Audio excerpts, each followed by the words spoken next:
Welcome to Out of the Rough. I'm Fred Arnold, and in this show we're going to highlight opportunities and solutions to help get you out of the rough and into success both personally and professionally. In these tough economic times, I want to provide you practical solutions to many of life's challenges. And today, I'm here with Scott Jetty. Scott Jetty is a Marine. Once a Marine, always a Marine. That's right. He's also a consultant with Credo Consulting, a CEO that consults businesses, and the author of Core Wisdom. Core Wisdom. Welcome to the show. Thank you. Well, what inspired you to write this book from your experience in being a veteran in the Marines? Well, I found that over the years, as I was consulting with businesses and doing management training and doing even life coaching with some individuals, that I was more and more often bringing military examples into the situation to help them solve their problems. You know, for instance, we used to do this in the military. This could help you here. And I came to realize just how much those things I learned as a young man in the Marine Corps were shaping every decision I was making in my life and how I approached problems and how I had success. And one of my clients at one point said to me, you know, you really should put this into a book so it can have some wider distribution and more people can learn from it. And I said, great, so we did it. Yeah, putting wisdom, you know, I was reading the book and a couple of the chapters I want to talk to you about. One of them that caught me is chapter 9. It talked about channeling and the analogy to the battlefield. Yeah. Yeah, when you're in the offensive on a battlefield and you're moving towards your objective, you've chosen where you want to go and you're moving towards it, the enemy will try to stop you from getting there by putting obstacles in your way. And what they expect those obstacles to do, there's no obstacles you can't get over. There are obstacles you will choose not to get over because they're fearful and they're uncomfortable, so you might choose to go around them.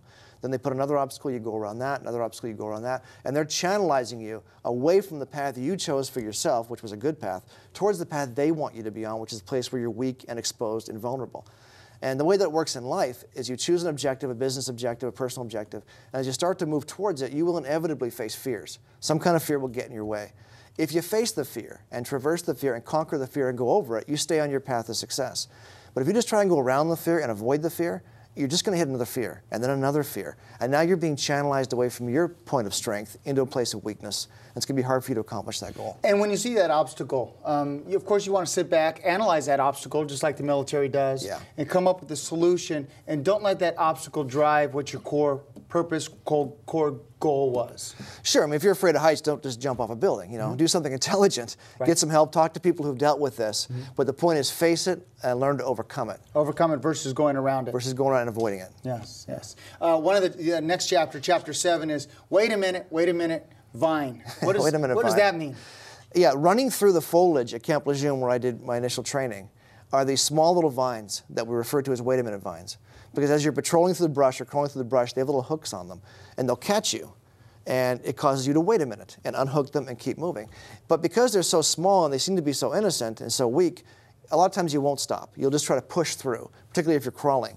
I'll just keep going. And the further you push, you can't break them. They're ridiculously strong. And they wrap around you and you become consumed in them, and then you can't And then you deal get with caught them. by quite a few vines and it becomes almost impossible. More and more. And you start to give yourself away. And because you didn't deal with it when it was small and easy to deal with, now you find yourself completely engrossed in it, and now it's quite a job. Now you have to back up to deal with it and lose ground that you gained. Yeah, and we find that a lot in life, don't we? We find where there was a small problem, and a small problem's turned into a huge challenge. Sure, and a lot of times those are people problems because a lot of us aren't comfortable with confrontation. And if you have somebody in your organization and you start to hear things about how they're doing things, or maybe there's things, maybe they're coming in late or they're handling their department in a way you're uncomfortable with, but you're thinking, well, I don't want to deal with that. It's just fine. I'm busy over here. We're going forward. That's a small problem right now. If you take a minute to deal with it, it'll go away. Yeah. If you ignore it and keep moving, it just grows and it affects more people and it affects your clients.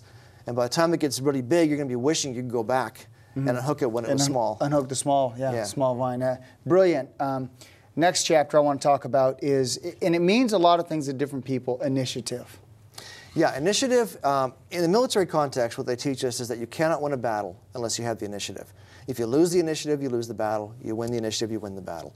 And what that means, well, a lot of us are probably more familiar with a sports concept where you're watching your team play, and whether they're up on the scoreboard or down on the scoreboard, you have this sinking feeling they're just not going to win.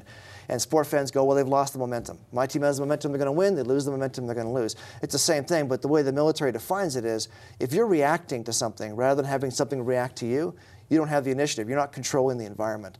So if the enemy is doing things you didn't expect, you're having to change your plans to deal with them, you're now losing the momentum or losing the initiative. And no matter how much progress you've made or what the scoreboard says, ultimately you will lose the battle if you don't regain the initiative. You know, when you talk about initiative, what I think about sometimes is the fact that if you pre-plan for the obstacles that are going to be thrown in your way because they're channeling you somewhere else.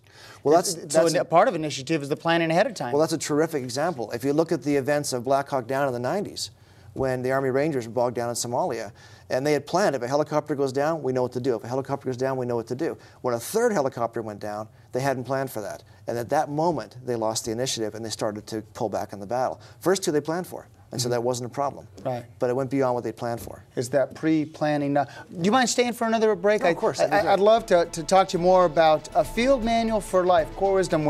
I'm here with Scott Jetty from Quito Consulting. We'll be right back.